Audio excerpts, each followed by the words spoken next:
newspapers. Did you sue and people? Off air, I will name them. Huh? Did you sue? Did you sue people? No, but I mean, but the next time I saw those people, I gave them that sideways look, like I know what you did.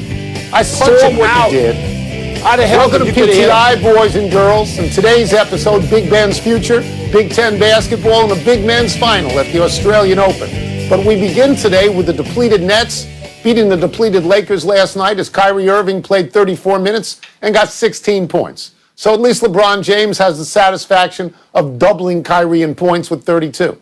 The Nets have won 5 in a row, and only once were their big three on the court together. And they are 10-1 against teams with winning records.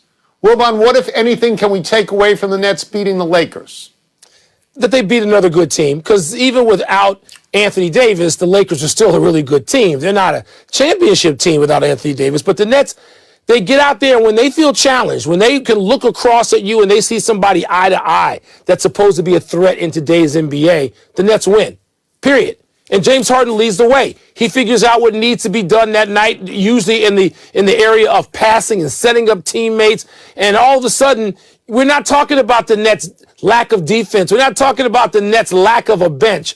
We're talking about the Nets beating everybody that's put out there in front of them. And Tony, there's no grand conclusions to draw for the Lakers. Anthony Davis not there. The latest news is that he's going to miss 4 weeks. And so we see what happens when he comes back. He is going to need to be 90% of Anthony Davis, to me, in order for the Lakers to win. But there's a long time to determine that. We can't determine it today. But the Nets, Tony, the Nets are the story in the NBA right now. Every night. So let me go to this game. It wasn't just Anthony Davis that was out for the Lakers. Dennis Schroeder was out as well. That's hard to overcome. That's two starters. It is. Now, Kevin Durant did not play for the Nets, but Kevin Durant, to be fair, hasn't played a whole lot lately. He's only played 3 games in the month of February. So this is a game the Nets are supposed to win, and the Nets won the game. I'm not going to take anything more than that. I think it meant more to them than it meant to the Lakers. But I will say this. That 10-1 record against winning teams, that is impressive. Utah, for example, and you want me to get down on my knees and salute all the time because of how good Utah is. Utah against teams with winning records is 10-3, which is real good, but it ain't 10-1. The Lakers are 4-7 against teams with winning records. And in the playoffs, you know, you only face teams with winning records. I mean, and the way the Nets did it last night, when you have Harden and Irving out there, and I think, what did I write down? Just 39 points between them, far less than you would normally expect. What the Nets are doing now is they're hitting open threes. Since Harden got there, they're hitting it at 42%, Mike, which is great. And there's a reason for this. One is that Harden distributes the ball, and 2 is you can't double team it. Their shooters are too good. If you leave somebody open, they're going to make it. So they are an impressive team, and you're right. They are the story of the NBA so far. Absolutely. Yeah. And Tony, don't if we're going to praise them, don't leave out Joe Harris, who you talk about guys shooting threes and options you have if you're the Nets. Yeah. And so we're going to watch them. There's going to be Tony. I will say this: very seldom do people turn as quickly in their assessment of a team? Because it was legitimate to look at them for a minute and say, I don't know about their depth. Their defense is dreadful, and the defense is getting better slowly. But we've turned. You got to look at them now and think, okay, not only are they the best team in the East, but they could be the best team of all. Let's move Mike, I will to the say NFL. this. It would be, just 1 second, it will be more of a surprise to me if the Lakers make the final than if the Nets make the final right now. Wow. More of a surprise. Wow. Right now. Okay. Yeah. That's now. You know, it's still February. I don't want to get crazy. Yeah. Still got some games. Let's move to the NFL, and Big Ben Roethlisberger's uncertain future in Pittsburgh.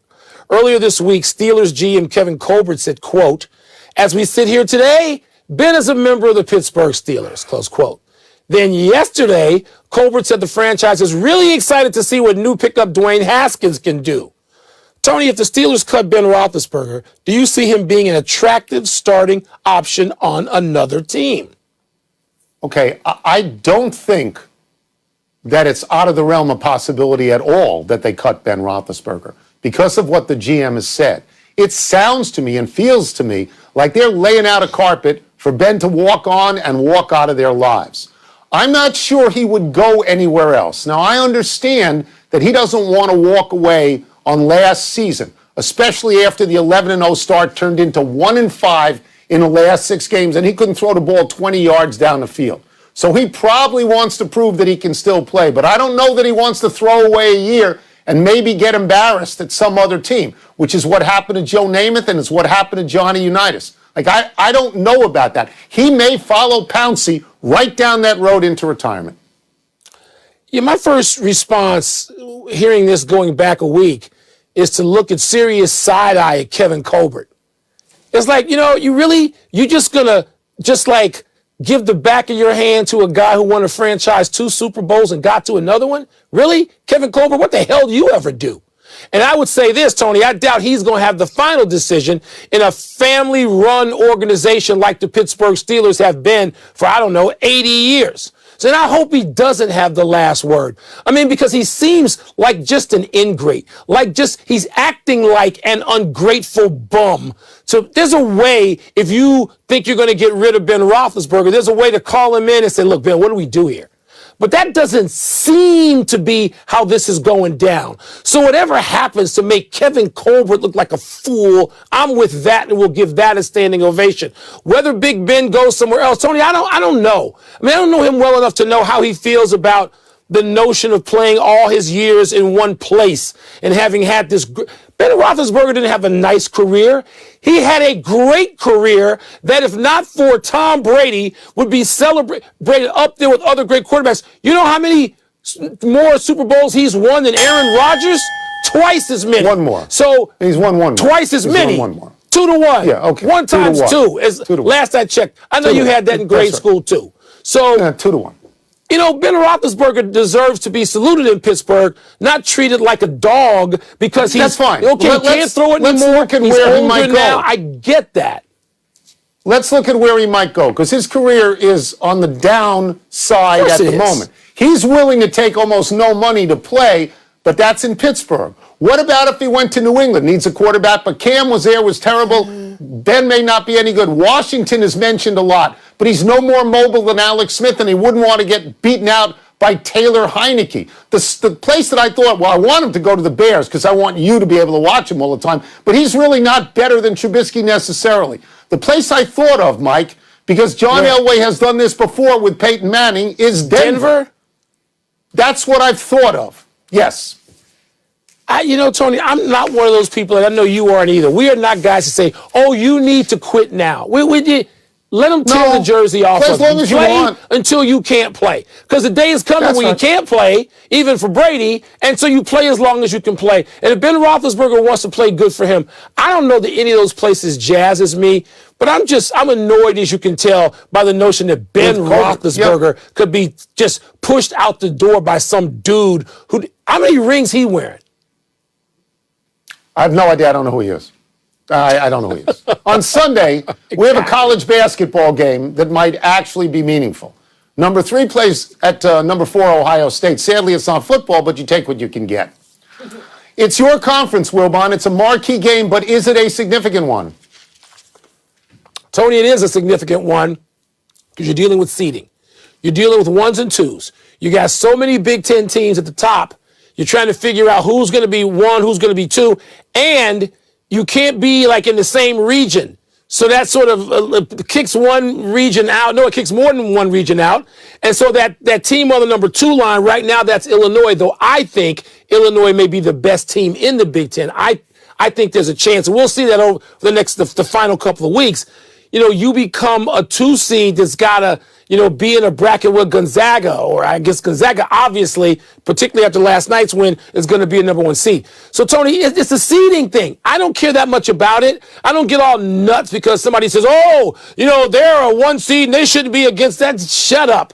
You got to play people when you're that high. You get a number 2 before you can get to the Final Four, in the Final Four anyway. So, I don't care about that, but I know the seed fanatics do. And yes, it's a game of significance. That is the significance, because if Illinois goes up to the 1 line and the loser here drops down, the loser cannot be in the same region as Illinois or the team that wins. So you're going to end up against Baylor and Gonzaga, and that's more difficult. My inclination is to say that it's not a big deal for a lot of reasons. They're both good teams. They're both going to the NCAA. the tournament committee, when it did that mock bracket, had them both as number 1 seeds. They probably will play again in the Big Ten tournament, and it's possible that Illinois could beat them both. So that's why, I don't want to get crazy about this particular game. I'm sure I'll watch it because it's going to be 20 degrees here in Washington, and I'm not going to have anything else to do. But I'll tell you, Mike, how distant I am from this college basketball season and last, which sort of just ended. It just ended one day and nobody knew what happened. I can't name anybody on either of these teams. I could not name the coach at Ohio State this morning. So I had to find out his name is Chris Holtmann. And he's been there 4 years, and I didn't know that. So, I it's not a good sign. Distanced. It's not a good sign for college basketball when two people who both covered college basketball for decades and love it, right? And watch it and love it. We don't just sort of go, oh yeah, it's okay. We're fanatics about it, and it's off the radar, Tony. It's off the radar. The Big Ten off the radar. Wow, sad. Let's take a break. Coming up is Carson Wentz actually in a better situation than Matthew Stafford. And Novak Djokovic has won 8 Australian Opens. But should he be the clear fave to win his 9th on Sunday? So I knew Juwan Howard was coaching in Michigan. I knew that, but I didn't know this guy at Ohio State. It's time for toss-up. 2 men enter, 2 men leave, having just played toss-up. What's first? Toss-up. Who should be happier with their offseason, Carson Wentz or Matthew Stafford? Okay, they both should be happy because they both landed in playoff teams. Carson Wentz should be deliriously happy because he's out of Philadelphia, where they hated him and he hated them, and he's gone to the one coach that made him look really good in the NFL. So that's a good thing for him. But Matthew Stafford should be even happier because Matthew Stafford is playing on a team that is the best defense in the league, which means they're always going to be in games. And nobody in his right mind who's watched these two quarterbacks actually thinks that Carson Wentz is as good as Matthew Stafford in the NFL, because he isn't. I think by the end of this season, Stafford's going to be great, and people are going to say, where was this guy? And the answer is Detroit, which sucks the life out of all the good players they've ever had. You're so wrong about this. The Indianapolis Colts are the better of those two teams. Yes, the Colts are the better of those two teams. Colts better than Rams. So therefore, Carson Wentz winds up in a better situation with a coach who is going to help him reclaim his career. And Carson Wentz at least led a team almost kind of to the Super Bowl. Your boy Matthew Stafford has never led. He led his team to the playoffs 3 times, never near the Super Bowl. So Wentz winds up in the better situation. Remember what I'm saying. The Rams will go to the Super Bowl. Yeah, I don't believe that. Stafford will be great. I don't believe that. Toss-up, more likely to get upset this weekend. Naomi Osaka or Novak Djokovic? I like Osaka to win. She's playing Jen Brady. There's a wide disparity in seedings. Osaka is 3 and Brady is 22. Brady has beaten Osaka once in 2018 on clay. And she got a set off for 2021 U.S. Open. And it's not on clay. There's a fantastic statistic with Naomi Osaka. If she gets to the quarterfinals in a major, she wins it. She wins it. She's won 3 that way, and I think she's on her way to 4th, which means I'm going to say that Djokovic is more likely to be upset. Now, there's not a big disparity in seedings there. That's 1 against 4. Medvedev has beaten him 3 of the last 4 times they've played. But, and there's always a but, Djokovic is 17-0 in Australia. He owns Australia. He's got 8 of his 17 majors at the Aussie Open. In the semis and the finals, 17-0. But I'm forced to say it's Djokovic, and I'm fine saying it because I don't find him an attractive player. You don't like him, you always rip him. Medvedev has to feel pretty good about his chances. He finally won a 5-setter in a slam, just did that. And Medvedev has beaten him. He can look across the net, forget surface for a second, and just say, I can take him. I've done it. That's right. So the answer about being upset is Djokovic, even though he does just sort of cruise at the end of the Australian Open in Melbourne. But I think Osaka is going to cruise. Jen Brady has gotten a set off of Osaka in a major. But a set and a match are 2 different things. Osaka wins. Djokovic, That's it. Let's take one last break. Still to come, Bruce Arians, your boy, explains why repeating could be a whole lot easier than he feared. Really? And will the Jazz make it 10 straight tonight against the Clippers? And will Tony finally give the Jazz, just put some spec? Happy time, people. Happy 24th birthday, Kendall Hinton. When this NFL season began, Hinton was a wide receiver on the Denver Broncos practice squad. And then in November, all four Bronco quarterbacks were ruled out for the Week 12 game against New Orleans because of coronavirus protocols. The Broncos turned to Hinton, who had played some quarterback at Wake Forest, mostly as a backup to John Wolford, who is now on the Rams. Hinton had only started 3 games at Wake and switched to wide receiver in his last year, but he had played the position and he was available to Denver, so he got the start. Hinton threw 9 passes, completed only 1 for 13 yards to tight end Noah Fant. Hinton was intercepted twice and sacked once in a 31-3 loss. He was in an impossible situation. After the game, Hinton was sent back to the practice squad and remains in Denver as a wide receiver. That was a bad look for the NFL. I know they had all their reasons why the Broncos should have to play. I get it. You have protocol. You have blaming a team, if they did things outside of what the protocol allows. It was a bad look for the NFL to have the Denver Broncos play with no real quarterback. Yeah, I'm not going to dispute that, but they all got 16 games in and they got a real live Super Bowl champion. Not so happy anniversary, John Beilein. On this day last year, the longtime college coach, whose career spanned 4 decades and 829 victories, resigned as head coach of the Cleveland Cavaliers after 54 games, 40 of them losses. There was a sense of relief from Cavs players who didn't like Beilein. J.B. Bickerstaff was named interim coach. He went 5-6 and was hired as permanent head coach after the season.